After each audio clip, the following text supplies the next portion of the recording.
Assalamualaikum dan salam sejahtera. Sekarang ni 27 hari bulan 3 2025 pukul 1 pagi. So kat Momo desktop ni, bukan yang NX. Dengan version sekarang saya guna yang paling latest lah, version 15.8.17458.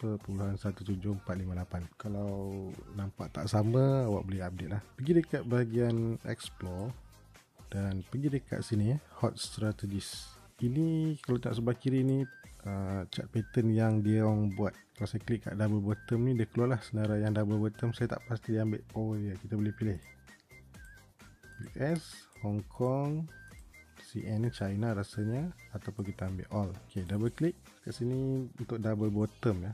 Jadi mungkin kita boleh tengok lah, sebab dia kata konon-konon AI dia yang buat. Dia bagi contoh double bottom. Saya tak pernah terfikir yang kita boleh lukis double bottom macam ni. Ini kalau tengok logik dia masih ada lagi lah. Kalau nak patah balik, boleh pergi explore balik, ataupun setelah ni yang kedua. Ok, ini ok lagi lah, kita panggil dia double bottom. Ataupun klik kat sini, more double ni, boleh nampak. Kalau rasa macam tak ada apa nak buat kan, bolehlah tengok macam mana dia kata ni double bottom. Kita head and shoulder bottom, ada satu ya. Ok, kau nampak garis, ni garisan. Saya rasa garisan yang besar kan ya. Yang putus-putus ni mungkin kalau biasa kita kata dia punya neckline dah lah. So ni, ini adalah rupa double kan, head and shoulder terbalik kan.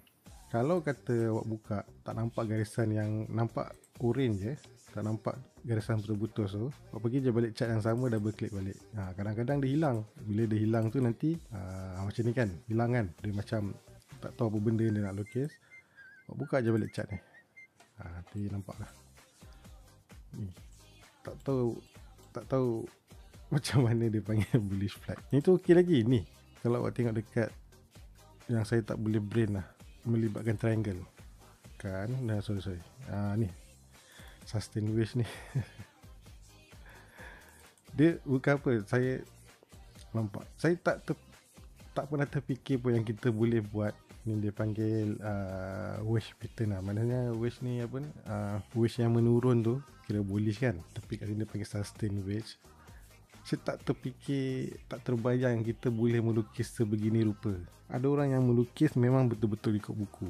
Dia kalau betul dia nak wish, dia nak betul-betul bentuk wish. Ada orang yang saya tengok pun, biasanya orang-orang lama, dia lukis as long nampak lebih kurang macam ni lah. Ni. Dia panggil wish kan. Lagi continuous triangle. Saya pun tak pernah seumur hidup saya kalau melukis chart ni, nak melukis benda ni sebagai triangle tau. Tak tercapai akal lah nak melukis benda tu sebagai triangle. Ini pun tak pernah terfikir nak lukis benda ni sebagai triangle. Macam saya cakap tadi, saya pernah tengok orang yang memang betul-betul lukisan dia ikut buku. Ada yang lukisan dia memang macam ni. Chart pattern yang kita tengok sekarang ni, TradingView, ni Momo, dia tak ada bagi tahu pula lah kat mana nak entry, kat mana letak stop loss. Kalau tak salah saya, dalam dia punya help ataupun dia punya contoh, kalau kita tengok sini lah chart pattern, ada tak dia ajar.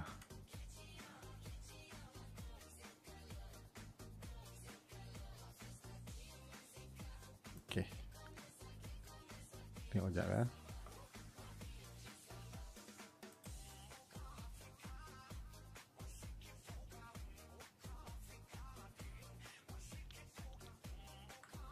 Oh, ada juga. Boleh lah. Adalah juga dia mengajar. Cantik jugalah cara dia buat ni. Kena rajin lah tengok. Itu saja untuk malam ni.